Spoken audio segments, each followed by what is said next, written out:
We are back with another jam-packed episode of Lunes Live Tampering Edition. Obviously, the tampering window has started. Your favorite Compas got you covered with everything. We have a special guest today, Eric D. Williams of Fox Sports. He's joining us at 5:15 to talk and help us recap everything that's happened in the first day of the NFL legal tampering period. So obviously a lot of interesting stuff, a lot of moving pieces. There's a lot of players moving around.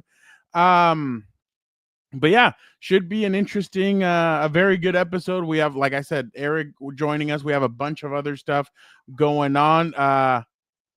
Najee Harris possibly going to the Chargers. We'll talk about that. Geno Smith is to the Raiders. DK Metcalf gets traded to the Steelers. I have some thoughts about that one. So we'll get into that. Davante Adams gets added to the Rams. I know Eric, I'm interested to see what Eric says about that move.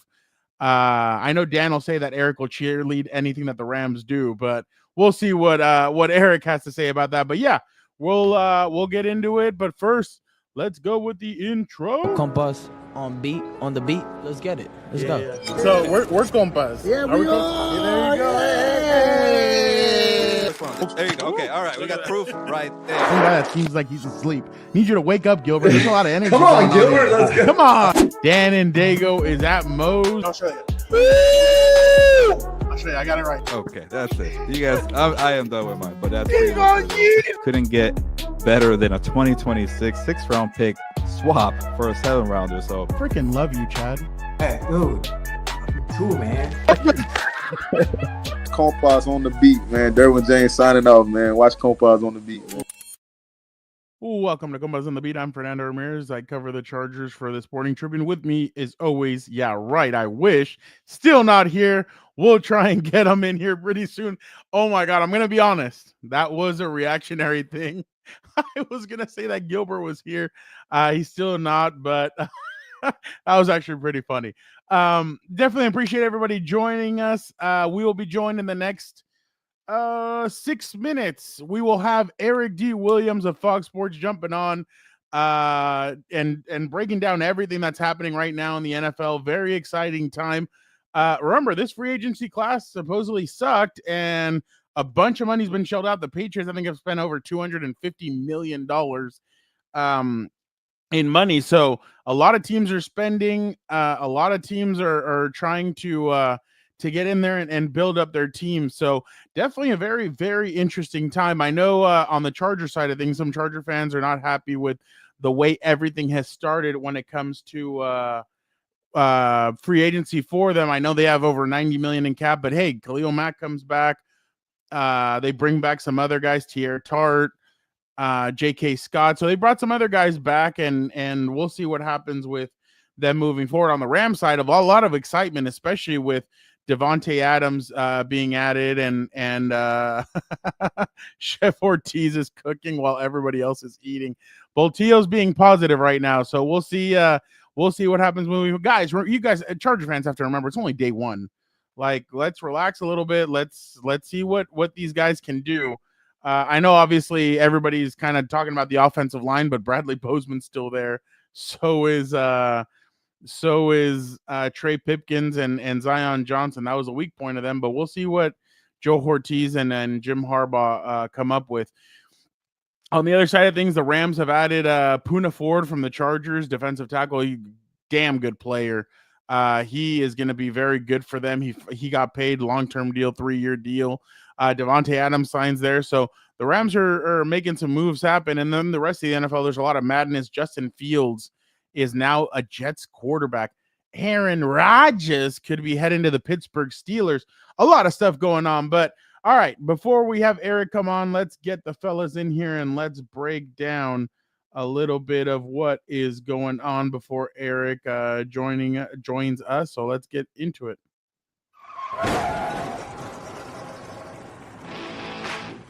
Vic, how are we doing today? Oh, doing good. Excited about. You're right. I mean, I thought this was going to be kind of a boring free agency, but the Patriots are out there spending a lot of money, and good for them. They have a lot of things they need to fix. But in 2020, they did the same exact thing, and it didn't really benefit them all that much. So usually the high spenders, but it's Vrabel, I guess. It's different. But usually in the past, the high spenders are the ones that don't really do much. But I mean, we'll see. You know what? I forgot to even mention the Bears. The Bears are doing some interesting stuff. They've revamped their whole interior. They revamped their whole interior offensive line, and now it looks like it might be formidable. But we'll get into all that. Let us bring in the heart and soul of Compas on the beat.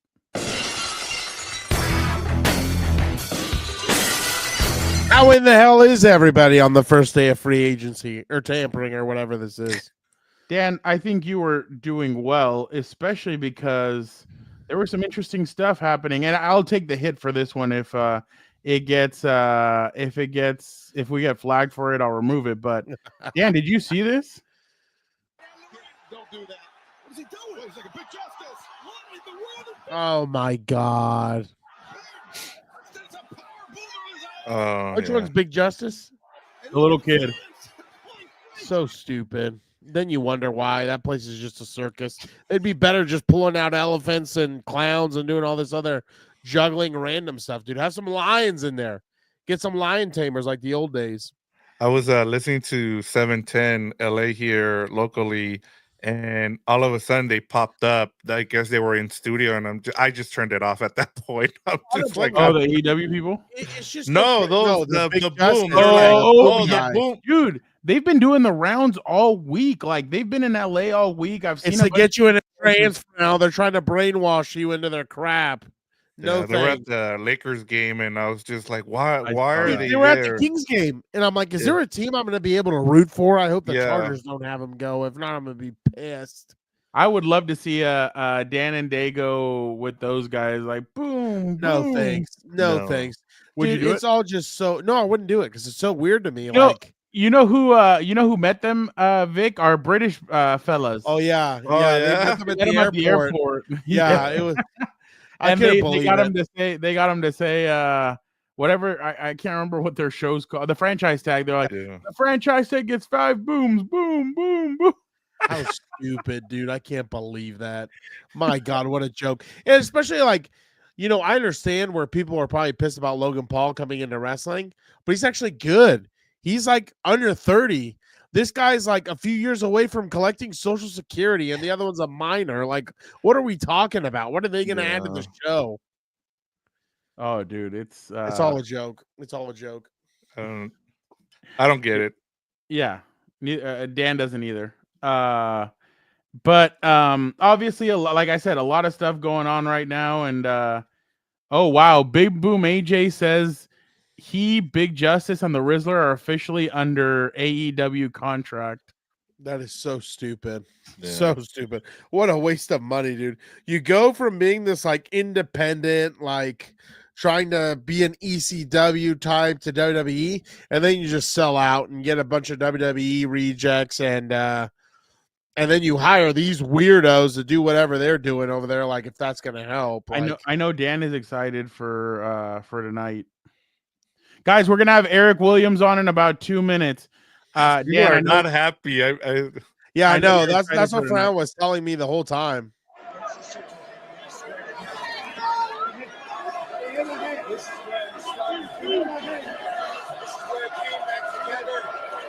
This is what it is. You understand? You ain't getting another WrestleMania main event. You ain't getting another world title. Only way you get it. Only way. Don't you put your finger on me. I know that was at the Royal Rumble, right? Yeah. See, I love what Senor Viv Moss says right here.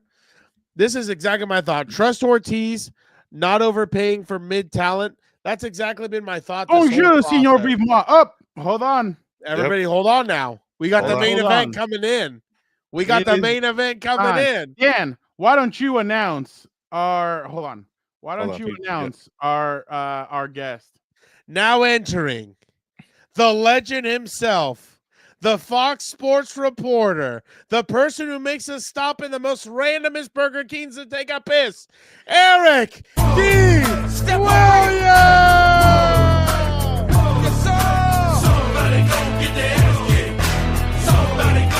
What's up, Eric?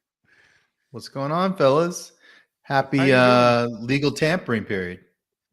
I know. Why don't I'm they glad just it's start it legal. today? I had to be careful saying that. I almost said something else. So Why don't they start it today? you mean the actual signing of? Yeah, I like think why are we? yeah, the NFL created this because I think they wanted a couple extra days for people to kind of talk to each other in terms of the negotiation, just to get things started before you actually sign the contract. So it just kind of allows agents and teams to get a head start. I mean, obviously they started the combine, sometimes before that to kind of get parameters of a agreement. And let's be honest, the NFL is trying to milk us for everything they can. So it's just really more days for us to talk about the league. Well, and I mean, Milton Williams was a Panther, and then he turned into a Patriot. So yeah, just a lot of craziness happening right now in the league, Eric. But right now, nothing's official, right? Because they haven't signed. Correct. So things some guys could are change theoretically. Some guys are official, like Trades. Davante Adams. He's a free agent. He's free to sign with anybody. Okay. But for most everybody else, you can't officially sign the deal until 1 p.m. I believe Eastern time on Wednesday. Oh wow! So we got 2 more days to wait. You do. No, and guys can retract. Like guys could say, "Oh yeah, we're gonna sign," and then they can pull back. There you go. You never know. It's happened in the past. It has, but it's pretty rare Yeah. because agents don't want to burn teams. So once they and the contracts are actually written out, so they just haven't been signed yet. But the players have seen the language, and they've passed those contracts back and forth. So it's pretty rare for either the team or the player to go back on the agreement once it's kind of been consummated. Eric, you should be proud of Dan. Why is that? He gave up for Lent. He gave up Coke Zero. 40 Really? days. 40 days without it. Yep. Wow. I'll pray for you. And I was close today in breaking that, but I was like, no, we're gonna stay strong for Jesus now. Okay, so it's just scotch and water. Basically, straight booze. No in betweens. It's either soda or booze. No water. Okay. Yeah. Eric, you were on the Chargers beat for years. Yes. There's a lot of freaking out happening right now with the Chargers fan base. They see $90 million, or $93 million in cap. 18 million are going to Khalil Mack. Obviously, we all know 10 to 12 million of that stays for draft picks, free agent moves during the season. So obviously, we know all that. First off, what did you make of the Khalil Mack coming back? And what do you make of the freak out from fans on them only signing Dante Jackson, re-signing Tierre Tard, Bradley Bozeman comes back, and J.K. Scott? Well, traditionally, having covered the Chargers, they usually focus on signing their own guys first. They're a draft, develop, and re-sign organization. That was Tom Telesco's philosophy for. Oh, we don't say that name anymore. We don't say that name anymore. I mean, I'm just saying what happened in the past, just to kind of give folks a history lesson. So I understand why fans are concerned, because you see all these players, top end players, that are being signed by other teams, and your team has a lot of cap space, and your team was in the playoffs, and you feel like you're a couple players away. So you're wondering why they aren't at the forefront of making moves like all the other teams. But just because they're not making moves doesn't mean that the team's not going to improve. I think we have to remember that, where Ortiz comes from the Ravens. Ravens are a draft and develop organization. That they weren't an organization that did a lot in terms of free agency. They kind of picked their spots. So I would imagine that the Chargers are going to be similar. They're not going to be necessarily out there trying to make a big splash, but they're going to make some reasonable signings that they believe can help their team. They certainly need help, in terms of adding some playmakers. I like the Khalil Mack signing because I think he wants to be there, and I think he's been productive since joining the Chargers. 18 million for a legit pass rusher that could potentially get you double-digit sacks, I think is a good signing, and you get him on a 1-year deal, so you can go year to year, which I think is both good for the franchise and for Khalil, because he's not sure how much longer he wants to continue to play. Yeah, it's It's going to be a year-to-year kind of thing. One more from me, and then obviously the fellows are going to ask you other questions. I know Vic wants to get into Rams talk. So, so right now, Ian Rappaport a couple minutes ago tweeted out that Najee Harris and the Chargers have interest and that the signing hasn't happened, but that it's getting close to it. What does Najee bring to the Chargers, and what do you feel like he could do with that organization? Well, he's rushed for 1,000 yards 4 straight years. So let's start there. He's productive. He plays. I think he's missed maybe 1 game in 4 years. Yeah. So availability, that's another thing that's important, particularly when you look at what happened with their running back room last year. You know, Dobbins was good, but he was banged up. Gus Edwards was banged up. He's been released. And so, you know, you're going to get somebody that's going to be, you know, hopefully on the field for a majority of the snaps. It's going to be productive. I think the one thing, though, that when you look at Najee is he explosive? Is he going to create those home run types of plays? I don't think we saw that a whole lot from him last season with the Steelers. So that would be my concern. And then I think there may be a little bit of concern of how he fits their running scheme, because I think it is a little bit different from what Pittsburgh, you know, did in terms of how they used him. But I think overall, I think if they're able to get him, again, reasonable price, and I think when you see the running back market this year compared to last year, you know, this isn't Saquon Barkley and Derrick Henry and Josh Jacobs and Mixon. Those players were in a different class. And so I think if you're the Chargers, you probably can get a little bit of a bargain with Najee.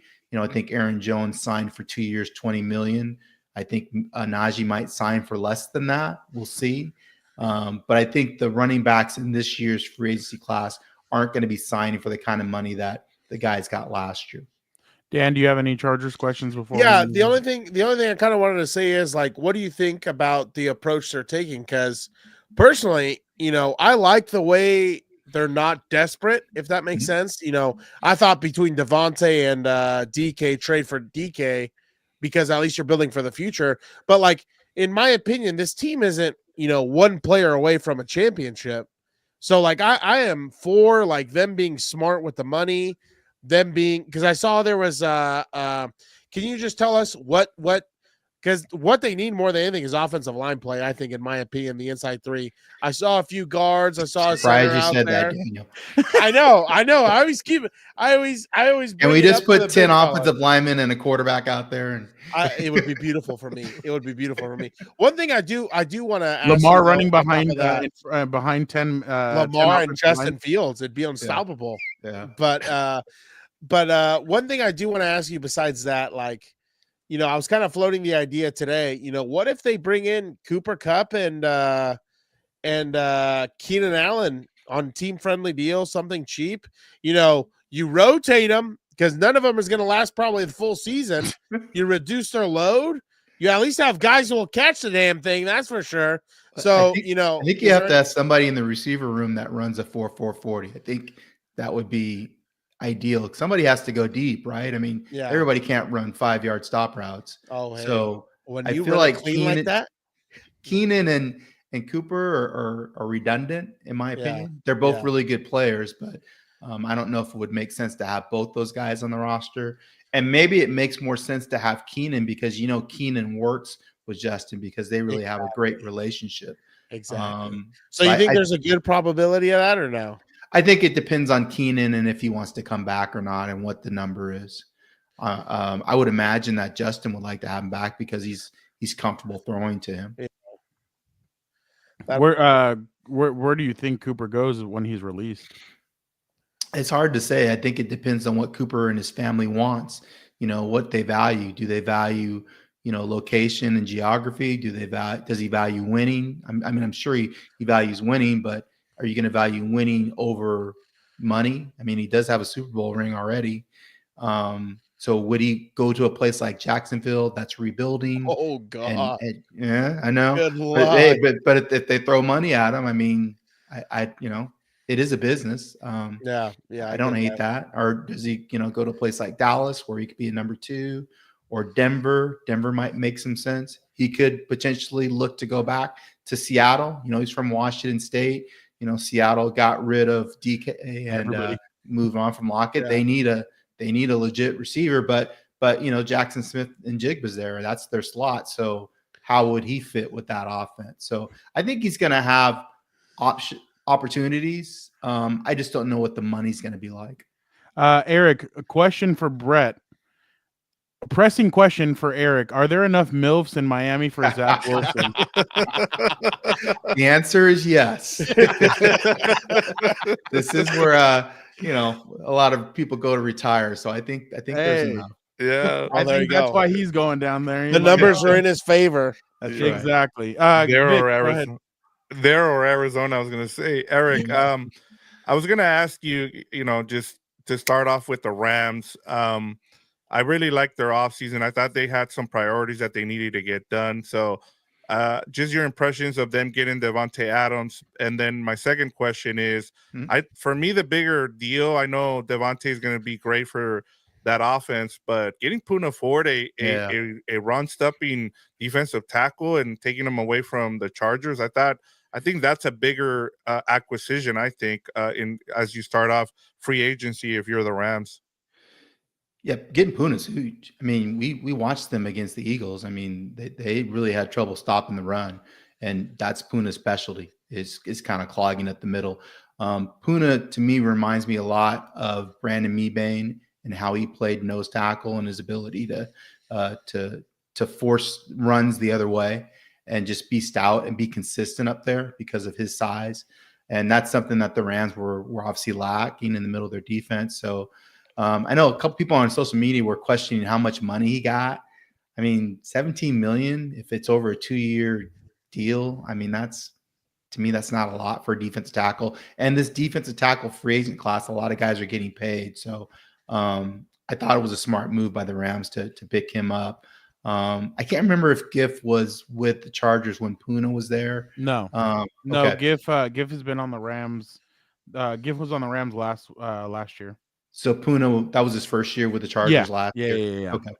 But I mean, obviously he's familiar with Poona. Poona played, with the Seahawks for a while and has been in the league for a minute. So I do think that was an important get for them. In terms of Davante, makes a lot of sense. I thought the contract, $26 million guaranteed. It's a lot of change, man. So I'm interested to see what the production's going to be from him. It was only me, yeah. No, I did think it was a little bit on the high side, but when you look at what he did last year, 85 catches, over 1,000 yards, 8 touchdowns, he produced like he normally does. 32 years old, so you're worried about the wear a little bit. But I think when you watch Davante play, I feel like he has more juice than Cooper. Like he does more stuff after the catch at this point in his career. We know he's a great route runner. I think he'll be a good fit in terms of, culture. I don't think he's going to be a guy that goes in there and complains. I think he's a professional that takes his craft very serious and is going to give you the kind of effort that you need. I do think the comparison, when you look at what Odell did their Super Bowl season and bringing a guy that is an ultra competitive guy, I think it'll be kind of a rebirth for Davante, and I think he'll play well. We actually have a question here this is a good question from Joaquin Quijada when it comes to the Rams. Will linebacker and DB depth be priority in this draft for the Rams? I think so. I think they do a pretty good job of not only scouting, what they need at those specific positions defensively, but then developing those guys. I think Omar Sprite is a good example of that. You look at the 2 safeties that came on for them in the secondary and how they played better in the second half of the season. And then I think those are 2 positions that they don't necessarily like to pay a lot of money because they do a great job of finding those guys through the draft. It's one of the reasons they moved on from Ernest Jones. And now he's, signed a decent deal with the Seahawks. So yeah, I do think those are going to be priorities in terms of, day 2, day 3 picks that come in and either are depth players and special teamers that can play. Eric, are you a huge Disney Channel person or no? I used to be, but my kids are older now. Do you know who Brenda Song is from Sweet Life of Zach and Cody and all that? I actually do know who that is. Boom. All right. So she was asked in an interview if she was the Rams defensive coordinator. It's a great video. how she would have stopped Saquon Barkley. Watch this. If you're the Rams defensive coordinator, what would you have done to prevent Saquon Barkley from running for 200 yards in consecutive games? Well, let me tell you, Chris Shula. I like you a lot. I like what you've done with our front four. But my issue is we don't have a run stopper. And we don't use our middle linebackers in the middle. We can't stop the run. That's our biggest problem besides our O-line. We cannot stop the run. Let's talk about Mike LaFleur and our OC, about our O-line and why Jalen Carter sacked Matthew Stafford, why the Philadelphia score should have been 28-29 and Rams should have been, we would have merged Commanders. Sorry. Love you. Love you, David Daniels, but we've been the Super Bowl. Okay, continue. Sorry. Go Birds. What's your greatest regret in life? Look at that. She came in hot. Get her to ESPN. She knows more than some of the people over there, dude.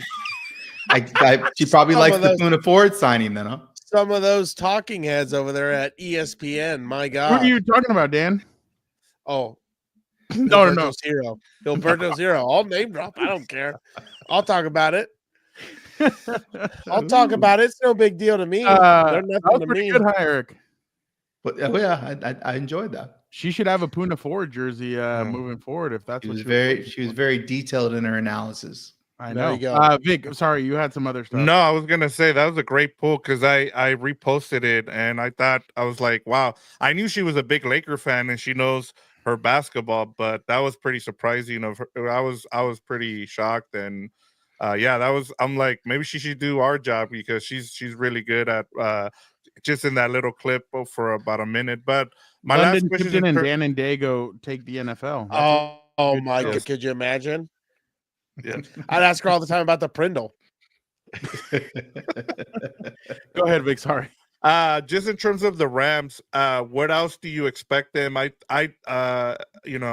talked about it on House of Horns in terms of, you talked about cornerback being one of those positions that they usually do. They usually go and draft, but should they go and get a veteran guy, you think? And then I should they start trying to sign some of these young guys like Puka and Kobe Turner, get ahead of it? Like, I know a lot of people are talking about, copying the Eagles model, which is great of, building through their trenches, but which is what every NFL team should do. But the trend I like from the Eagles is once they get into that second and third year of the drafting a guy, they go and they pay them ahead of time. So that way you're not stuck like the Cowboys or the Bengals having to overpay for your own guys. So I just wanted to get your thoughts about that, Eric.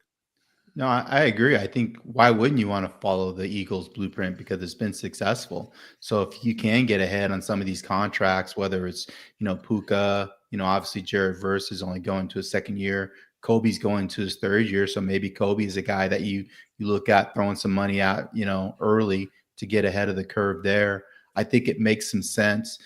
In terms of needs, they signed Alaric Jackson, brought him back. I think that makes some sense. And now I think they need to address the interior of the offensive line. They let Jonah Jackson go. It sounds like maybe Coleman Shelton is a possibility of returning, who could play center or guard. So it gives them some versatility, some flexibility.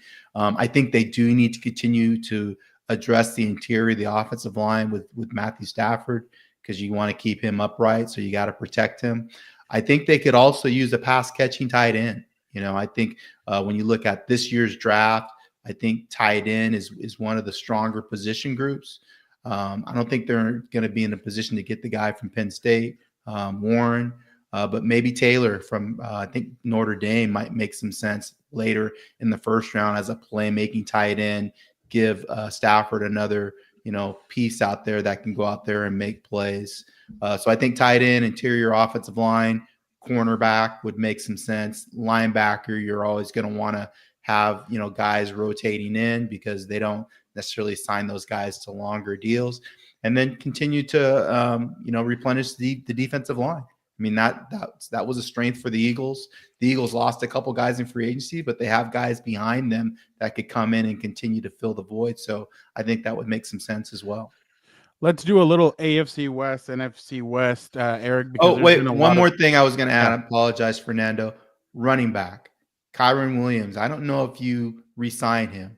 I think it might make more sense to go out and draft a guy to pair with Corum instead of paying Kyron. So that would be something to think about, I would think. Let's go around with what's going on in the NFL. Eric, a couple of weeks ago, you called something on this show. You said, watch out for a certain quarterback when it comes to the Raiders. Can you talk about Geno Smith is now a Raider? Can you talk about that signing and what it brings to the Raiders? Yeah, I just thought it made sense knowing Pete and how he likes to build his team and his culture. The quarterback is so important because it echoes out to everybody else in terms of setting the standard of what he wants.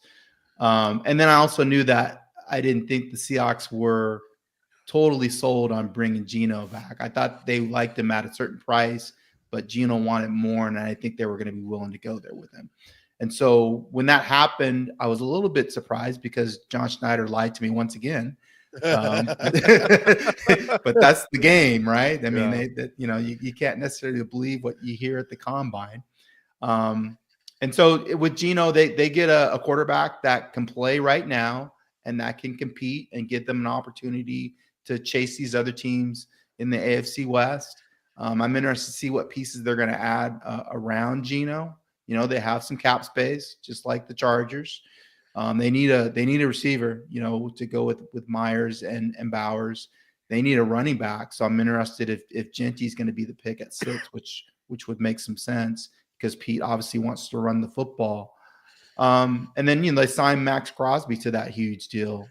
So he isn't going anywhere, and he's going to continue to be the anchor of their defense. But I think getting Geno made sense. But I also feel like Geno's 34 years old, so I think they could still go out there and draft a quarterback in the 2nd or 3rd round too, whether it's Jackson Dart or Jalen Milroe or Quinn Ewers, whoever they believe could be developmental guys.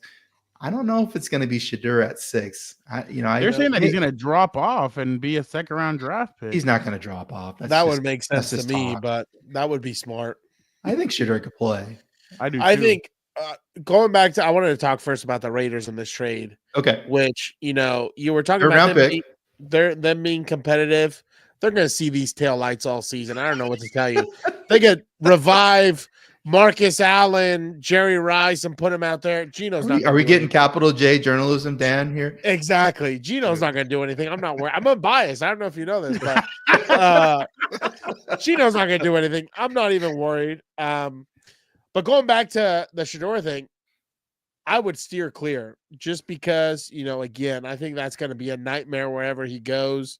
You have no idea what he's like on a team that's not coached by his dad. I think that's probably also a worry. Dad?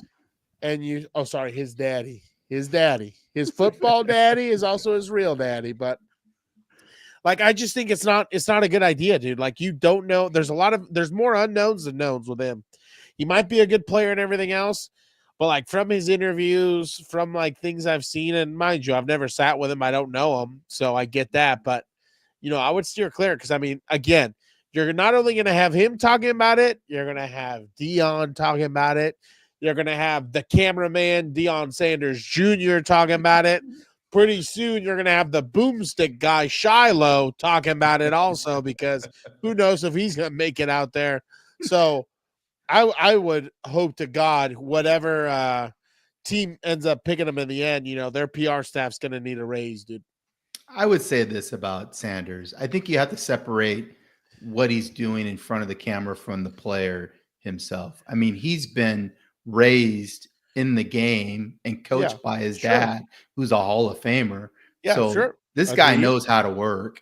Yeah. And he's also been under scrutiny probably since he was junior high school or high school. Yeah. So he's a guy that can play under pressure. You don't have to worry about that because that's all he's done. That's all he knows is people looking at him and he's produced. Yeah. I don't think he has the kind of physical tools that Cam Ward does, but I do feel like he can play and he can play under pressure. But I also agree that it is going to take the right coach and the right franchise. And I do think that Pete would be able to deal with, his personality. I think there's some other coaches out there that would be able to deal with it well. I think Daboll would be able to deal with it, the Giants, to be honest with it, because he's got some swag. And it's New York. And so, I think that might make some sense. But you're right. Like, I don't know if Cleveland would make sense. I don't know if Tennessee would make I sense. wouldn't want. I Those would tell smaller Deshaun. markets. Deshaun. I would tell him, here's your check. Steer clear of the building. We don't want you anywhere near this building. I don't think we see him ever again. Because No. even those injuries, it's not even about what he's done. Those injuries sound like they're career ending at this Oh, he's going to point. try and come back, though, I'm sure, because he's not going to want to go out like that. But, you know, what you were saying is like, but like, for instance, with the Raiders, I bet you if he goes to the Raiders, Pete's not going to be able to sit him behind Geno to learn for a year. He'd be going there expecting to start. Because if you want a culture changer, you draft him. I'll say this: Pete's gangster. Like, I know he is. I agree. He'll cut your mom from the team. Like, he doesn't care. Yeah, and that's the difference from college and the NFL. Like if they don't want you around, they'll just cut you. I mean, it's a cutthroat business, and so that gets players' attention. And Sanders understands the game. His dad's gonna let him know what's happening and how to deal with the situation. And then he has a relationship with Tom Brady, the minority owner. So I think Sanders would step in line, and obviously there would be discussions about it if Sanders was the backup guy. But Pete's handled that in the past and has experience with it. I don't think it would be that much of an issue as it would maybe somewhere else. Yeah. Do you know that our compa Adam Hill, Las Vegas Review-Journal, pissed off Pete Carroll already? Wow, that's impressive. What was it, Vic? He said he that asked him a question in terms of the I antics. think it was about competition, and he didn't let him finish. And he's like, "I already answered that." So he basically said some people may not take you seriously because of the antics that you do, throwing before the game, warming up, catching the ball, all this stuff. But you're like really competitive. And then he jumped the gun and he's like, I already answered that. I am competitive, this, that. It doesn't matter what. And then he's like, yeah, I think Pete Carroll doesn't like me. Pete will come at you. He will challenge you a little bit. I know, like the competition thing, when he first got there, he used to go out and try to throw the football as far as he was old. And wow. That's funny. But so the first year he did it in a preseason game at Mile High Stadium, and he used like a Nerf ball. So we were kind of clowning him a little bit, like, come on, man. Like, you're using a Nerf ball. You got the gloves on. I'm like, you're going to throw it 65 yards. I mean, I could throw it 60 yards. It's a Nerf ball. Yeah. But, he I love to test that. Like with Hill, like he didn't appreciate that. Like he kind of came back at me. I was like, oh, okay. Like he's not messing around.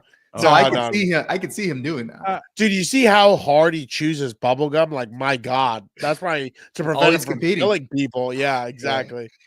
Speaking of the Seattle Seahawks, Sam Darnold is now a $100 million quarterback, 3 years, $100 million deal. Could potentially be up to $110 million. Right. Eric, what did you make of him going to Seattle? Obviously, it might have looked kind of like a good place to go to a couple of weeks ago when you had Tyler Lockett and DK Metcalf. Now it's just Jackson Smith and Jigba. But what did you make of that signing? Well, I like the deal from Seattle's perspective. John Schneider gets younger at that position, 27 years old, Darnold. The contract, you can get out of, I think, after a couple years. So it's not like you're stuck with him for 4 or 5 seasons. He fits what they want to do offensively. He knows Clint Kubiak from when he served as a passing game coordinator for the 49ers. And then he played in a similar style with Kevin O'Connell and the Minnesota Vikings and played well for the most part, except for when they actually needed him to play well. And then he was awful. And so that would be concerning, is how he played in those final 2 games of the season, when they really needed him to play well. I would be concerning if I was, the Seahawks. But I think it makes sense. I don't think it precludes them from drafting a quarterback because it's a short-term deal. And so I think, again, like the Raiders, I think the Seahawks could look to draft, a quarterback, which Schneider rarely does. He's only drafted 2 quarterbacks in 15 years since he's been there. But I think the bottom line is I don't know if Sam's any better than Geno, to be honest. And so, you traded Geno because you didn't want to give him the bag, which I get because he's 34 years old. But then you bring in somebody, and I'm not sure that he is any better than Geno. The only thing I would say to that is the jury's still out on whether Sam can improve. There's still upside there. With Geno, we kind of knew what he was. Like, he's a good quarterback, but I don't know if he's a quarterback that could lead them to Super Bowl. No. With Sam, we still don't know that, and so we'll see how they evolve. I think Dan knows. The craziest part is like, you're paying this guy who was he throwing to all season? Oh yeah, Justin Jefferson and Jordan Addison and Hawkins, and like he had some weapons out there. Yes, indeed. And like you bring this guy in, and then, by the way, the number one receiver, we're shipping his ass out of here to Pittsburgh or whatever. Like that was just kind of like weird to me, honestly. And like I was gonna add to it, Dan. I mean, you go from not even the receivers, you go from like a top 10 offensive line to a bottom offensive line. So that's the biggest thing. Well, and then you go from what's his name to Clint Kubiak. What's his name? O'Connell. Kevin O'Connell. Well, San Diego product. You hope Daddy's in the booth just like Norville Turner was with what's his son out there in Las Vegas. Yeah, Scott Turner. So you better hope some magic rubs up on that thing. Or you're hoping Gary shows up as well. Oh yeah, well he was a good coach. He was a very good coach. That was our argument last week was I said quarterbacks are overpaid and overvalued. Adam seems to think that it's the most important position in the world. But my thing is like when you get it's guard, right? It is. It's actually it's the center. The center is the most important. It is. I don't care what. It's really hard to hike. Who are you kidding me? Who touches the football every play besides the quarterback? The center. Who has to get everyone on the same page? Doesn't the official have to mark it first before the center can turn it over the laces? They don't even mark it correctly. You remember this? I can underneath their They don't legs. mark it correctly. You remember this? We talked about this. What are we talking about? Yes, it's the center. 100%. You're turning red. You're getting so mad right now. Well, it's crazy to me. We need to keep this bit going. What type of football is just with the skilled players? 7-on-7, make believe flag football. That's how you need. I thought you were gonna say the other football, like in European football. Girls football, or no, sorry, soccer. I don't know, but you need offensive line play to be successful, and this is what I always tell people. After I saw Peyton Manning win a Super Bowl with no arm and just using his brain, I will forever pay a defensive front seven and an offensive line over any other skill position in the world, 100%. What about Cam Newton? I saw that. Cam Newton, what about it? I'd put him at tight end or tailback. That'd be pretty good. No one would stop his ass. Can you imagine that? Seriously, though? That'd be like a fridge running through there. Yeah. Eric, can I ask Eric a question here? Like, what's more likely, since you were there with Seattle when Matt Flynn signed? So you have Pete Carroll and you have John Schneider with the Seahawks. And so what's more likely to happen in that Matt Flynn scenario? The Raiders with Geno Smith and then perhaps them drafting a quarterback in the mid rounds, or John Schneider doing it with Sam Darnold, and which one fits the Matt Flynn and Russell Wilson? What's more likely, Seattle or Las Vegas? I think Las Vegas, just because Pete was the one that was conducting that competition, and it was his culture. So he wanted everybody to have to compete. When he first got there, his first year there, Matt Hasselbeck was the quarterback. Yeah. And they traded for Charlie Whitehurst because they wanted Matt to have to earn that job. Jesus. So yeah, Clipboard Jesus was there. That's right. Who was great to talk to in the locker room. A lot of great stories with Charlie. He probably looked around. He's like, "You want me to do what?" I was like, "I'm trying to just hold on to this clipboard, my guy." That's right. He made like $1 million. Exactly, I think he made like 30 to 40 million in his career. Yeah, Charlie did a very nice job for his NFL career. We should all live as well as Charlie Whitehurst. That's all you want to be. Backup quarterback, baby. Backup quarterback. who was the backup for Peyton Manning when he was with the Colts? That guy made so Brock much money. Osweiler. No, there was Jim Sorgi. Yeah, there you go. Oh, my bad. I thought you said at the Broncos. My bad. Dude, the Brock Colts. Osweiler is probably Yeah. still wanted in Houston for highway robbery. Like, my God. Eric, going now to the Commanders. Obviously, Laramie Tunsil today. They make a trade for the left tackle. Then Debo Samuel is now all of a sudden there. When we saw him at the Super Bowl, he looked like he was having he was on that Zion Williamson diet, but I guess people have been posting that he's been working out and getting fit and everything. What did you make of those two signing or the trade and the signing by the Commanders? It tells me that they feel like they're close and they're going for it, which makes sense. I mean, they have Jaden under rookie contract, so they have the ability to add pieces. They needed a left tackle. We'll see if Debo can play like he did a couple years ago. It sounds like he needs to lose a couple lbs and slim down a little bit. 225 is pretty heavy for a receiver. But Debo, the thing about Debo is he's really competitive dude, and he's going to want to go out there and show that last year was an aberration. That's not who he is. So I expect him to go out and play well for the Commanders next year. He likes to compete also on man versus food, you think? Or I know that's where it's coming from me, but you know which trade Dan really liked, and he always keeps an eye on it he did at the end of the season, and then obviously he can't wait for this season. Marshawn Lattimore to the Commanders. Dan was watching that matchup with him and every receiver in the playoffs. It was hilarious. It was hilarious. The way he was trying to kill, he almost got into a fight with almost the whole Eagles offense. He's pretty feisty. Evans. Yeah. He's your kind of football player. Oh, I like that. I love the grit. But I don't like it because he got beat like a drum. But who's that? He was like, my thing is, like, if you're gonna be a tough guy macho, like, you got to be locked down, dude. You know what I mean? Like, you got to be Revis Island, or you just don't do anything. Just go back to the sideline. Eric, going back to the AFC West, the Broncos get former 49ers safety Talanoa Hufanga to a 3-year deal. He'll only be in half the season. $45 million deal. And then they just signed linebacker Trey Greenlaw.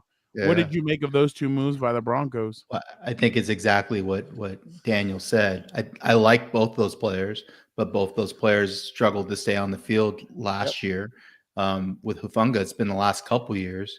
So you're concerned about, are they going to be able to do it, for the upcoming season? Even though I think both guys are Pro Bowl players if they're fully healthy. But are they going to be able to play to the back of their trading cards, for the upcoming season? Both those nice chunk of change that they got too. Yeah, no, it just definitely overpaying everybody out here. Apparently, speaking of getting paid, Josh Palmer, 3 years, $36 million to go to the Buffalo Bills. Eric, what do you make of that? When I saw that signing, I immediately thought of Daniel. I couldn't believe it. I couldn't believe it. Because what is he going to be? Is he going to be a number 3 receiver for them? Yeah, it seems like he's pretty much gonna take over Coleman, Mack Hollins' role, right? Mack Hollins, because he went to the Patriots. Yep. So I mean that's a lot of money for a number 3. Dude, and for a guy who, again, just like we talked about, doesn't stay on the field and goes, 0 dark 30 half the time also when you need his ass. Like, I think that's why I'm glad that the Chargers haven't really overpaid for anybody, because my God, that would be frustrating too. Palmer's a good player though. I think he when available, when he's alert. Yeah.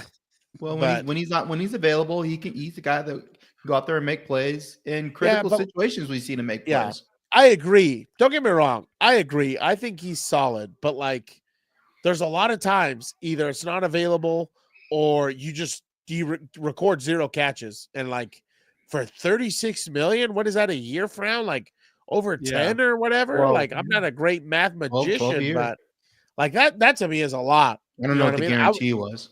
Yeah, that's the thing too. I mean, I think people kind of look at that number and you got to wait and see what the rest of the numbers are. But I guess if you're a Charger fan, if he does really well, you get a comp pick out of it. So Well, good. I mean, Well, I hope the bastard stays on the field. Get as many yards as you can. I love what Jesse says here, by the way. Just be happy for him, Dan. It's not us paying him. Yeah, thank God. Yeah. Thank God. Eric, the Patriots have spent over $264.5 million to start free agency. They got Edge, Harold Landry, 3 years, 43. Robert Spillane, 3 years, 33. Carlton Davis, 3 years, 60. Morgan Moses, 3 years, 24. And Milton Williams, 4 years, 104 million. Oh, damn. What do you make of the spending spree? That because the Patriots tried that in 2020. I remember they got Hunter Henry, they got a Geno Smith, they got a bunch of guys, like 3 tight ends. Yeah.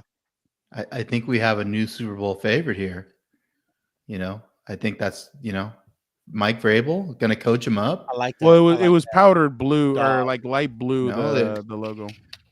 Dog. Spending that money, throwing it, throwing that money out there. All he needs is some lemon pepper wings, and then he'll be able to like cash.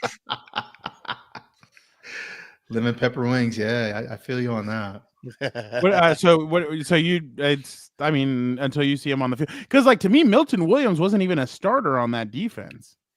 Yeah, I mean, I think anytime you see a team, spend a lot of money in free agency, you think, back to when the Philadelphia Eagles were their so-called dream team, and I think they ended up winning 8 games that year. Yeah. So, I mean, obviously, it's hard to buy a team, with free agency. But look what the Eagles were able to do. They spent a lot of money in free agency last year, and they won a Super Bowl. So, I mean, it can happen, but I think it's the exception, not the rule. They have to go get a white corner. I was about to say, in the draft, is there any available? But I think again though, like the Patriots to me are more than a couple players away for a Super Bowl. You know what I mean? Like they struggled heavily last year in almost every aspect of the game. Like they still don't have any receivers or pass catchers because we know that they're missing that.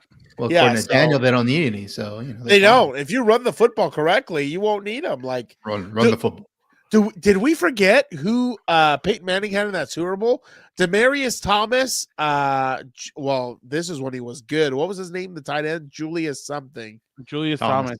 Yeah, Julius Thomas. He had like top end receivers, and they were good because of the run game and the offensive line giving them time. They were good because of the defense. Real. Oh, come on. The defense was legit. Yeah, that's part of it. But what does defense need? Linemen also. So. Yes. Eric, 1-7 offensive line. That's where I'm investing everything. I was gonna say, if I'm the Patriots, I take some of that money to spend it on their facilities. Apparently, the players there were complaining. I don't know if you saw the grade they got, and apparently they still have cigarette butts on in their plane, according to what I read. So, like where you put them? Yes. That's hilarious. In the ashtray. Yeah, I like that little throw. Someone's gonna get up there and say, "You shut the hell up. This is the Patriot way, baby." Eric, I had a different feeling. I mean, you saw all the reporters getting all excited about DK Metcalf to the Steelers. I have 3 big concerns for the Steelers. One is who's going to throw him the football. It sounds like it's going to be Aaron Rodgers. The doctor is in the building right now. Who knows if that comes to fruition? 2, a second-round draft pick is kind of high, and then 3, giving him $30 million a year. To me, DK isn't worth $30 million a year, but there is a lot of receivers that I feel like aren't worth $30 million either. Yeah, but I just feel like quarterbacks. DK doesn't do. He's not he's a guy that could probably go in end a game with 1 catch for 15 yards. Like he's a guy that won't you kind of want. What's it called? You kind of want chain movers as a guy that is going to make $30 million. Guys that you can go to, guys that you can count on. And to me, I just don't know if DK is like that. No, number 4, Pickens is already not a very good. 49ers have informed 9-time Pro Bowler Kyle Juszczyk he will be released. So he's hitting free agency. But DK, I need a fullback probably. George Pickens, another that's an extension of the offensive line. Pretty much. Exactly. So my bad. I'm going on a spiral. Well, I will say this. You're right. He's not a volume receiver. No. He's a field stretcher, and so is that redundant because that's what Pickens does. So who's Yep. gonna be the guy that's the chain mover for that team? I don't know if DK can fill that role, but maybe he can with the right quarterback. He obviously has a good relationship with Russell Wilson. If Russell goes back there, great. I'm glad. I don't know if that's going to happen or not. 30 million a year, I did think that was a little rich for DK and what he brings, because if you look at what he's done statistically, he hasn't really been a top 10 receiver over the last couple of years. But I think if you're the Steelers, you had to do something, because what you've been doing over the last 4 or 5 years hasn't been working. So you had to take a big swing. So give them credit for taking a big swing. We'll see if it works. Well, I guess I was going more based on like Charger fans are like really pissed off that they didn't get either Davante or DK. Oh, I see. But I'm going based off of like Davante's price tag was pretty like big. Right. They both were expensive in my opinion. And no, but and I don't think this is a secret. Puka is obviously a lot better than Ladd McConkey. Mm-hmm. I just feel like with Puka, or if they would have brought Davante here, I just think you have to count on him a lot more than maybe the Rams have to. Like the Rams have Puka. Here it's like, well, this kid's only going into a second year. We don't know how he's going to go. So, but I thought the price tag is a little hefty for that. And then on top of that, DK, I thought that's a lot of money. And then you're trading a second rounder. To me, they must have thought like that. He's not the kind of player that we need on our team. And he's not the kind of receiver that we need on our team. That's my thought process, thinking like they did. Yeah, I think you're right. I mean, I think you have to look how their offense is built. Yeah, they're a running team, so you want to invest in running backs if you're the Chargers, and offensive line.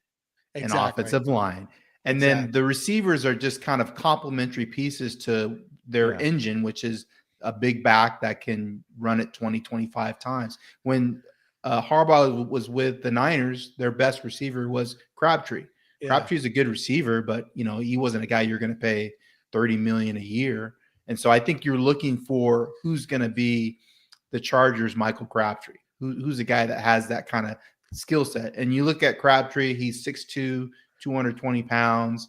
He's a big physical receiver who could win on the perimeter. So I think you need to go try to find a guy that could be that for the Chargers. And maybe you could find him in the draft. Well, and I'm telling you right now, like for everybody thinking that, maybe they'll put receiver to the draft in the first round. I think they're going to go Kenneth Grant, defensive tackle out of Michigan. He's a guy that Harbaugh knows, that he's been with. So, and this class is really rich with defensive linemen. I feel like that's kind of where the Charger might be thinking about going. That's probably why they let one of the D tackles go between Ford and Tart. Yeah, because Tart was $5 million.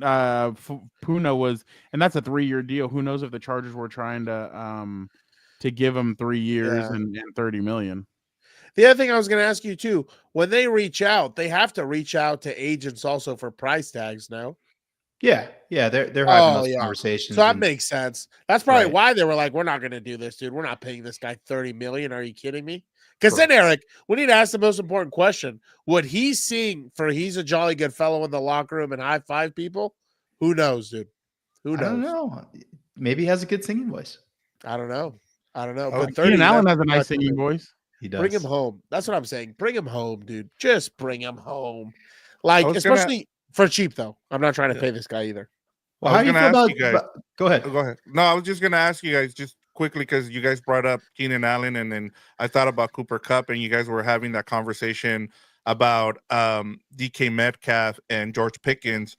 I could see the Steelers trading George Pickens, and I think somebody that would be perfect for the Steelers would be either Cooper Kupp or even Keenan Allen there. Because as you guys talked about, it's kind of redundant to have George Pickens and DK. It would be a good fit to bring in a veteran guy like either Keenan Allen or Cooper Kupp if you're the Steelers.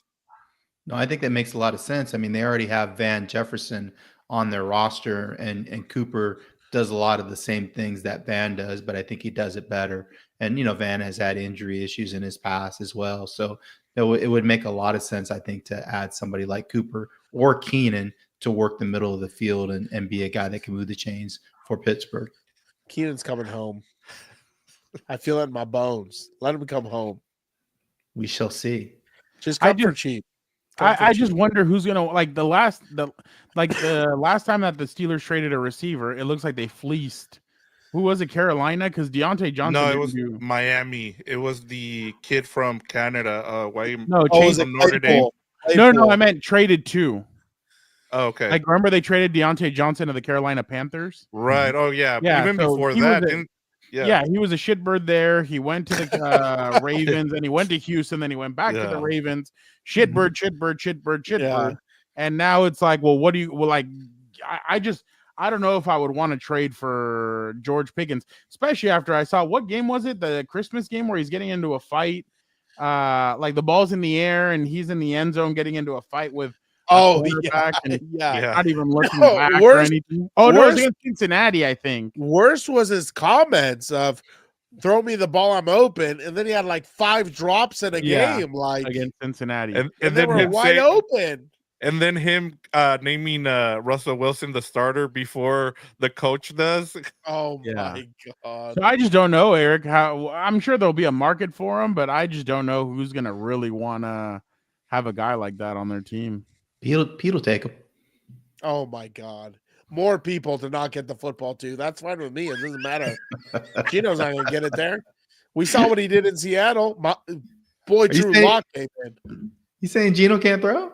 No, he's not. That was good, one of the prettiest footballs in the league, man. He's not good. He's not good, dude. Eric, Josh Sweat to the. That's better than Herbert's. What did you say? Trying to slander? I hate when It's you his do this because then birthday, you by the really way, piss today. me off. Anybody wish Herbert a happy birthday? Let's His do birthday is 7 today. let's do the tail of the tape, man. What are you talking about? Tail of the tape. Herbert 100% is way better than Geno Smith. Put Geno's stats up to Herbert's and let's look. Are you kidding Oh, me? he We're saw talking that about picture stats? online. We're talking about stats. You know what they say about stats, don't you? We're talking about practice. They lie. They lie. Stats lie. You don't lie, do you, Dan? I don't, because I'm unbiased. You're telling me right now, 100%, if you're the Raiders and you had Geno Smith or Justin Herbert, you're like, oh, they're kind of the same player. Let me see who I'm going to take. I'm just saying, look at the stats. See, you're trying to piss me off. That's what you're trying to do. It's not going to happen. It's not going to happen. Son of Odin, baby. He's light years ahead of half of these. Can't wait till you buy me pizza, by the way. Oh, I still have to do that. I can't believe I did that. I was so greedy. I should have just. I can't believe I put the future of my gambling in the hands of Kyler Murray, Geno Smith, and who was the other imbecile? Oh, what's Purdy. his name? Yeah, Brock Purdy. My God. And Shanahan the choker. Yeah, let us know when you want to go for that, by the way. Okay. It can't be on a Friday, though. Okay. Let's do Friday. Well, it's going to be cheese. It's going to be cheese. I mean, I'll go, but it's going to be cheese pizza. So, are We you can't good eat with cheese meat on pizza? Fridays, Eric. Cheese pizza and no Coke Zero, right? So just scotch and water. How dare you? So you're How dare gonna kick him in the nuts twice with no meat and then no Coke Zero. That's how I roll, Fernando. You know that. He's trying to really. Next time, we're not going to stop. We're not going to stop at that sketch Burger King. It's all right. The Depends work. We should get Dante to come with us to the pizza thing. Oh, that'll be that'd be fun. hilarious. Eric, any final thoughts on free agency? No, I'm looking forward to the next couple days to see who else signs. And I think the quarterback thing, I want to see is Rodgers going to actually go to Pittsburgh, The doctor. and then what happens from there? Is it going to be Russell Wilson with the Giants? Where's Daniel Jones going to go? Is that going to be Indy? I kind of want to see where these third tier quarterbacks end up. We already saw Kenny Pickett get traded to the Browns, which I thought was interesting. Just Jameis Winston, where's he going to end up? See, I would rather take a chance on Jameis Winston. That guy will throw 30 touchdowns, but he'll throw 30 interceptions also. Okay. He can at least sling it. Russ, what is Russ going to do? Take sacks? Not throw the football? He's going to make good decisions. By the way, if anybody has a so. question on whether Davante is going to want number 17 from Puka, it was answered today on the Pat McAfee show. Puka was on there. Davante, have negotiations started between you and Davante? No, not yet. The text I sent him was like, man, I've only seen a couple clips of your basketball tape, but I think we might have to play a couple games of Pig. I think I seen the Taco Bell commercial in the house. I'm like, I'm working. I got to add things into this negotiation. It's not going to be easy. I'm like, I guess I have the upper hand now. I'm in LA. I was in LA first. I was like, obviously I didn't wear 17 first. He's been doing it for a while, but in this blue and yellow uniform, like I've been the one wearing 17. So hopefully I'll be a good negotiator, and we'll see. Maybe I'll have to call Big Goose to see what we can get done. Yeah. Big Goose. What are you talking about? Don't you remember Russell Wilson in his infinite wisdom slid instead of running out of bounds and screwed him the game? Oh, yeah, he did. Making great decisions out there, Danger Yeah. Russ. Wow. You know, I hope he does play because I know it brings just The Russ slander, man. It brings such a light to your life because it reminds you of the good old Seattle days when everyone believed he was a good guy and all this other stuff, and he was so elite. He was elite. Future Hall of Famer. That's a joke. You're not serious. Eric, You're and not Well, is Puka going to give up 17? I mean, I what was do you gonna think? say he should keep No, he's it, not. right? I mean, I would keep wouldn't. it. I would keep it. I wouldn't. I wouldn't be giving it up. no. Eric, do you think Russell Wilson's a future Hall of Famer? I think it remains to be seen. Yeah, no, he's not. I'll save you the suspense. No, he's not. I mean, if Eli Manning didn't get in, Yeah, with exactly. Fury, I don't think Russ is going to. I think Eli Manning, I wouldn't put him in there too. I think By the way, shout out to Antonio Gates. He got into the Hall of Fame this year. That's who Yeah. deserved Shout out to to go in. Antonio. Was There you go. glad to see that happen. I'm very happy for Antonio. Much deserved. Yeah, exactly. I mean, it was a good what's it called? Chase Young is going back to the New Orleans Saints. Well, who wants him? No one really. He signed a 3-year deal, $51 million. Wow. That's 51 mil? Yeah. Dan, That's a lot they're of money. just handing out contracts right now in the NFL. Apparently, I should run out there, see what I can snag myself. Will we ever see the Saints just pay the bill? Apparently not. No. We keep waiting for them to pay the bill. They're just like, nope, we're just gonna keep running it back. Yeah. Keep I'll kicking be the with can you. down the road They're to sitting for 48 infinity. or 38 million in the hole.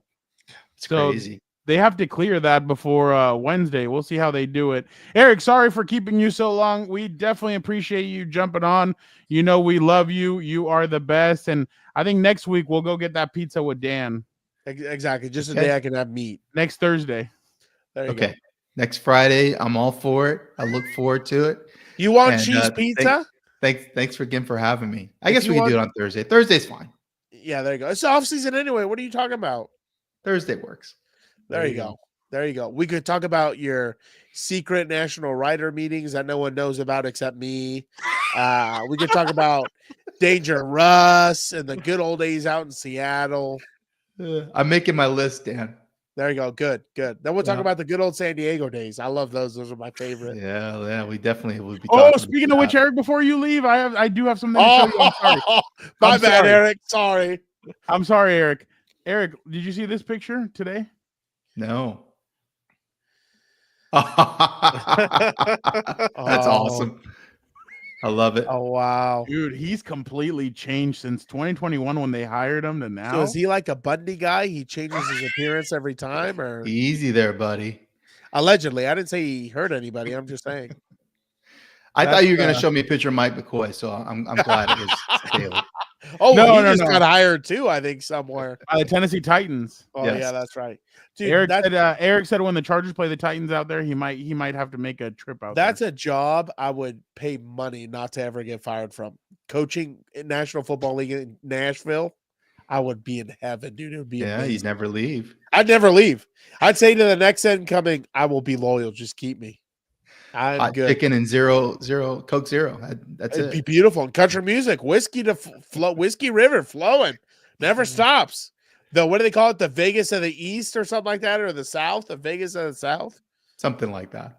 It's beautiful. I can't wait. Eric, thank you so much. We won't keep you anymore. I know you bedtime's coming up pretty soon with daylight saving time. I must have kicked you in the nuts. You will pay for that later, Fernando. That's See you Eric guys. T. Williams. I agree. He is I the hate this best. time zone. We love this guy. He is the best. Definitely brings a lot of information. Definitely an OG. We love Dan. You love Eric, don't you? He's the best. That's why I gave him such a great intro. That was amazing. Let's see. Do we have anything else for Dan? I think we might. I know he loves seeing Big Boom AJ. And No, I don't. No, I don't. All and that. all So those- today I was joking with today I was Damn joking it! Eric left, and I should have showed this. Oh my god, he would have killed you. He would have been like, No, "That's the you don't know eighth- what it is. That's Dan, the eighth would one you- more." with a significant other, would you do this? What? No. No, No. immediately no. What is this? What does the caption even say? Just taking a photo together?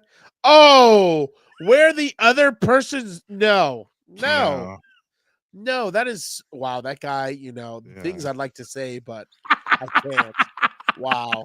That's just crazy. Dan, you could wear a Herbert and a Mahomes jersey to combined. I would rather get ran over by a bus than ever The do that. Chargers have No agreed way. to a deal with Najee Harris, 1 year, $9.5 million. You know what? That's a good deal. That's Yeah, a I like- very good deal. Well, that's why I like that they're not overspending. That's like they're not just shelling it out to some random, second stringer. on a According to good Adam team. Schefter, 1 year, $9.5 million. I don't think That's that's actually bad. not a bad deal. I don't think that's bad, especially you get a healthier Gus Edwards probably maybe at worst. So we'll see. Hopefully, it's better. Like I said, what the Chargers are not one player away. That's why they can't just put a lot of money into one person or whatever. They need front seven help and they need offensive line help because anything else, it's not going to be pretty, dude. Yeah, Especially- it'll be That's interesting two to players see. in a row from Pittsburgh. Yeah. And those are the kind of guys you want on this team. You guys, Yeah. you want guys that are physical, that play that physical ball that Harbaugh likes, and I think that's part of it too. I think for Charger fans, you can go into this offseason thinking that, hey, we're gonna change the way that Harbaugh wants to do things. I think there's certain kind of players that he likes. They're gonna build this through the draft. They're gonna pick and choose what they want to do with free agents, and they got to fit a certain style of football that they want to run here. And so I think you kind of have to just sit and wait and see what they want to do. There's certain kind of players that they want, and you'll as the offseason goes, you'll see that from this team. I see this a lot with a lot of the other teams. We know what to expect from Jim Harbaugh and Joe Ortiz now. It's the type of player that they want, and they're not going to overpay. The one thing I thought it's been kind of interesting to kind of see the rest of the league with that extra money that you have now with the cap and how they're going about spending. I thought with some of the teams, they're just re-signing a bunch of guys on their teams. Yeah. And I think for the Chargers, they're just being a little coy and trying to make sure that they go out and get those type of players that fit. It'll be interesting to see how different their free agency is to their draft, and that was something that I'm interested to. I wanted to ask you guys, what do you guys see? Like, what are like priorities for the Chargers in free agency and then in the draft? No, I mean, obviously offensive and defensive line. The thing is that I think Dan is kind of right that the LA Super Bowl is the Chargers to be had in a sense. Like, if they build it right, that's the one that they should be aiming for. I think right now, I think the Chargers are a little bit more of a mess than when he got the San Francisco 49ers gig. I thought the San Francisco 49ers gig had a lot of playmakers. I remember they wanted to trade Vernon Davis away. Yeah. And he kept Vernon Davis. Michael Crabtree was there. They went to go get they had defensive players. The Chargers really they have some, but these guys are definitely going to have to go out and do the work. Like Rashawn Slater was already here. Herbert was already here. Derwin James was already here. Khalil Mack was already here. Like some of these guys were already here, but they're having to do a bulk of the going out heavy and lifting. Yeah. And I mean, I remember last year everybody was like, well, who the hell is Puna Ford? Why are they getting him? Boom. Why are they trading for Tierra Tart? Boom. Elijah Molden? Boom. Like there's guys that boomed and they've brought back. And I just definitely think that people need to take it easy. They're building this team slowly but surely. I do not think the offensive line we saw last year is going to be the same offensive line this year. I think they're going to be. I think they're going to be better. I think they're going to be. I think it's going to be different players in there. I think some of these guys are depth pieces. Then you go and look on the defense. They need a defensive line. They need a better defensive line. I'm just going to be straight up. I think when it comes to the pass rushing, they need to go get somebody opposite Khalil Mack. Tuli Pelotu is good, but he's not a starter yet, in my opinion. He was too inconsistent. Beginning of the season, he had 0 sacks. He goes on a hot streak where he had 8.5 sacks in like 8 games. Then he didn't have any to end the season. So you need consistency when it comes to pass rush. You can't just have Khalil Mack and be like, all right, you go get us all of our sacks. That's why Joey Bosa is no longer here. So I definitely think that what the Chargers need to do is establish another. They need to go get another pass rusher. They need to bring in some other pieces, but defensive line, offensive line are a priority. Once they fix that, then they can start going to other places. But you drafted 4 starters last year. Well, they needed to be starters in Cam Hart, Tarheeb Still, Ladd McConkey, Joe Alt. Now you're going to need to hit another home run in this draft, and I think that's where they're going to build. They're going to build throughout the draft.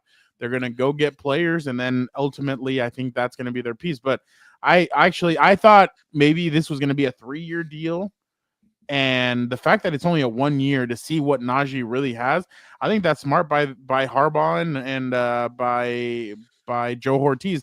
Now, if they could bring back J.K. Dobbins and kind of make a duel with both of them, well, actually, no, you kind of need a speedy running back. I guess JK's kind of speed, but they just need another running back, obviously. But the offensive line and defensive line, they still need receivers and a tight end. I get that, but as of right now, they need to be better. They need to focus on both the pass rush, defensive line and offensive line. I'd say also they need another linebacker, someone to pair up with Deion Henley. That's what's kind of missing, on that defense, the pass rush, the D-line, and then the other linebacker. Because when Perryman was in there, they were pretty solid, especially in the run game. Obviously, when he went out, then bigger issues started unfolding and everything else because you didn't have that run stopper. So that's another position also they need to address and figure out. But I agree with you. I don't think they're going to, be in a rush out there trading, trying to spend, We talked about this how many times when Harbaugh got hired. The advantage he has right now is for 4 years forward because he recruited, he researched a lot of these players are going to be entering the draft while he was at Michigan, and this is the advantage he's going to know because he's going to know the ins and outs on these guys a little bit deeper than obviously the NFL scouts and everything else because he was in that system in college. So, I'm not worried. I'm not worried yet. I'll be worried if, the offensive line looks the same going into the year. But as of right now, I'm not worried. Yeah, and I was just going to add in terms of the draft, I mean, the outside of the running backs, the positions that everybody says is going to be good for this draft is interior offensive line, which is what the Rams like. I know you said that you expect the Chargers to draft a defensive tackle in the first round. I expect them to take a guard in the first round just because there's a lot of good ones out there in this draft. Defensive tackle, there's at least 30 starters from what I've heard in this draft. And then linebacker is another one where, we heard Eric Williams talking about it. Their linebackers are also, it's a really good draft class. So I think you're just the thing you're gonna have with the Chargers is a lot of dirty, guys that get gritty type of players that fit the system, and they're not going to wow you. You're not going to see a receiver as Fernando just mentioned. I think you're going to see them draft a receiver or even sign one that kind of just fits the mold of what. Well, they got a receiver this year in the second round that everybody was kind of questioning, had injury questions. And I think he only missed one game. I think he just missed the Chiefs game. Yeah. But other than that, he was there every single game. He played hard. He was their best receiver. He was their best receiver in the Houston. Period. 197 yards, and next closest to him had 10 yards. That's unheard of, and that's ridiculous to see something like that. But I really do think that this. I really do think that everybody just kind of needs to take a chill pill. The one thing I told Tyler Dragon hated that I texted him this. I'm like, I wouldn't be surprised if they missed out on Adams and on DK, and they went to go trade for Trey Hendrickson and gave him the money that Bosa they were gonna that Bosa was that makes a lot of sense. Yeah, that wouldn't be a bad idea. 25 million. You'd have the best pass rushing duo in the NFL with Trey Yeah. Hendrickson and with Khalil Mack. There's like Trey Hendrickson by himself last year at 17 and a half sacks. Like, Yeah. you're gonna have but that's what I mean. Like, I feel like if I think Harbaugh could convince Trey to be like, hey, I know you probably want 30 to 35 million. Why don't you take 25 and we have an opportunity to really do something? Because I'll be honest, I don't think Cincinnati's close to winning. They have see that was the other thing. Like their defense is gonna be. I think their defense is gonna. If they trade him, their defense is gonna be worse this year. Them and I what they're forgot gonna who try and else. do is outscore you. Oh yeah, and that doesn't work. They have bigger problems than just T. Higgins walking. Because you remember what the Broncos used to do that. Yeah. The Broncos of Peyton Manning, when they first got there, it was outscore the shit out of your opponent. Yeah. And that's how you're going to win games. Then they started noticing, hey, it's not working in the playoffs. Well, they ran into a wall against the damn. They got embarrassed against the Seahawks. The Seahawks. Yeah. So it's go get a defense, go do that. Yeah. So I think these guys are doing it right. It's going to take time. I mean, right now, everybody, like, in a year from now, a lot of these free agents are probably going to get traded. They're going to get cut. Like, that's what usually happens. Look at all the cuts that we saw leading up to this. So I think these guys, like Eric said, are going to be smart. They're going to be calculated, and they're going to look around and be like, all right, let's do it this way. Let's do it that way. And I mean, Joe Ortiz I've asked Tony Jefferson, I've asked other people. I even asked Eric Weddle, and they all say that Joe Ortiz was a big part of the talent that that Baltimore got, and the talent that Baltimore got was through the draft. They would go get a free agent here and there to plug into their team, but their organization is through the draft. It was through the draft even when it was Brian Billick as the head coach. Like, that's an organization that's been through the draft for years and years, and I expect nothing less when it comes to the Chargers. And that's why I say people need to be patient and just wait to see what Harbaugh and Ortiz are going to do. They can't just jump the gun, but I mean, Charger fans are going to jump the gun. I mean, also. I won't mention any names, but a certain a reporter and I were kind of exchanging memes that fans were throwing out there, and we're getting all like, they're like, oh, bring back Tom Telesco, this, that, and we're exchanging them, and we're laughing because we're like, dude, like, just relax. Like, why do you jump the damn gun? Like, just wait and see what these guys have to offer. So I just think patience is but I mean, the thing is, when you have a team across the hallway who's very flashy, who goes and gets guys, and I don't mean flashy in a bad way, I just mean flashy in the sense of they're a high-powered offense, they can put up 40, they can do their head coach is different, all that. You can get impatient when you see that the Broncos are signing guys, and the who else in the division? The Chiefs, the Raiders, and the Chiefs. You know what? The AFC West has been pretty quiet for the most part, but just in general, I just think everybody needs to be really patient and just wait to see what these guys do. They didn't pick up all these other guys until later in free agency, but I definitely think that another guard needs to be picked up now. There's Will Fry from the Colts.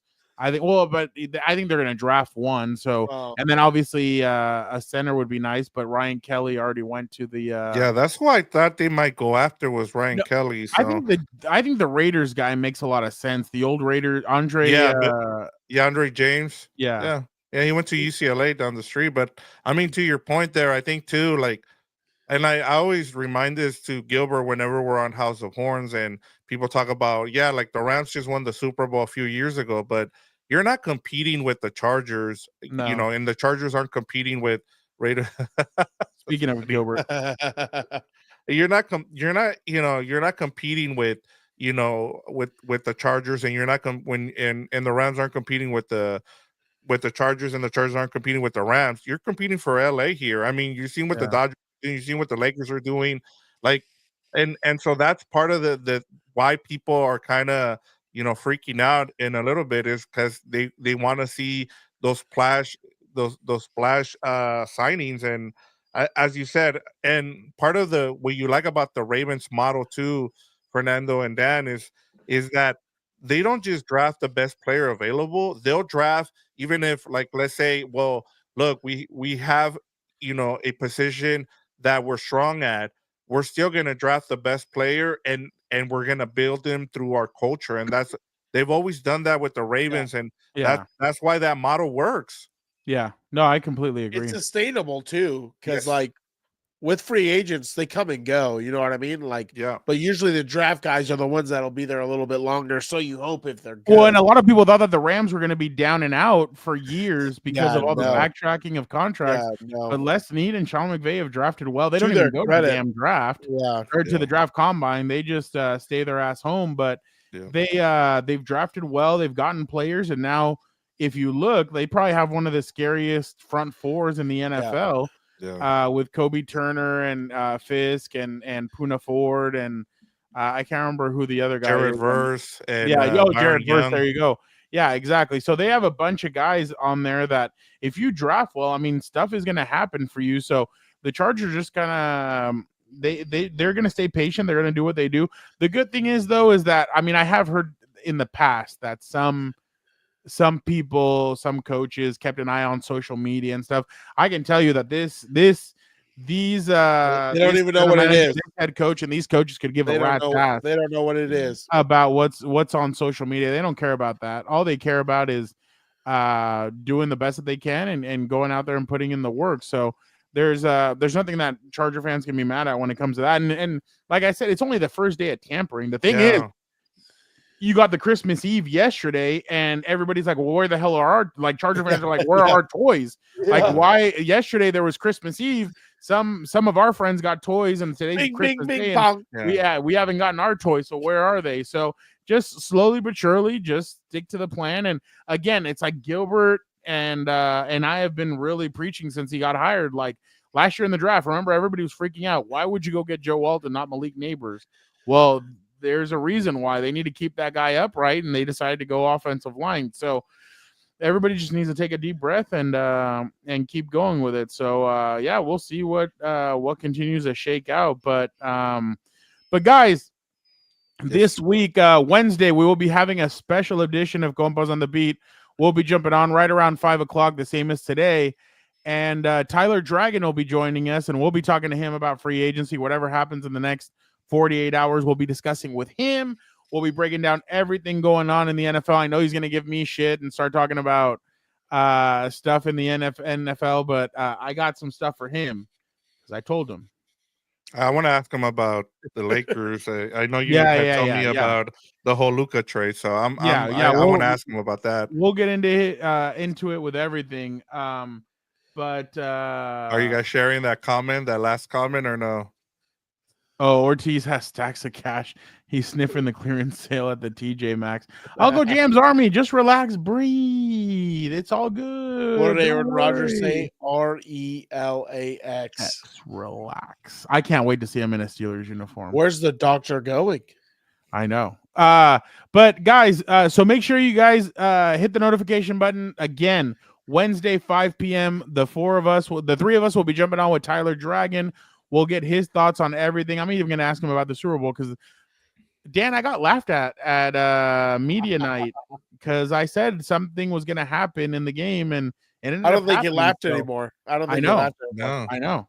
So we'll be jumping on and talking about that. I think this Thursday, if we don't, do we have anything, Dan? If we don't have anything, Dan and I will be jumping on probably about 3:00, 3:30, talk about Chargers free agency pickups and what's been going on.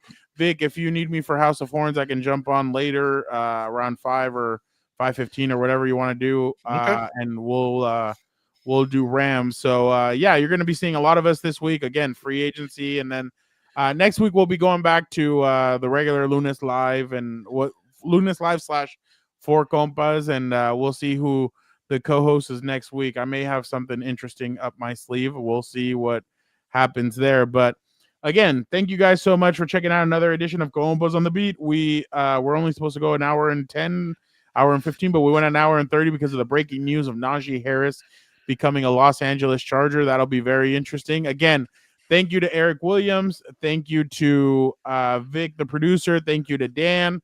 Shout out, Joseph. Thank you to you guys. Thank you to Joseph. Thank you Shout to Uncle out. James Army, Angie, Alex, Robert, Senor Fifmoi, Willie Bowden, Angie, Johnny G, Jorge. I barely saw it. Jorge, everything's gonna be okay. Don't you worry. Jesse, Young Native, Tino, Yeah, exactly. Yeah.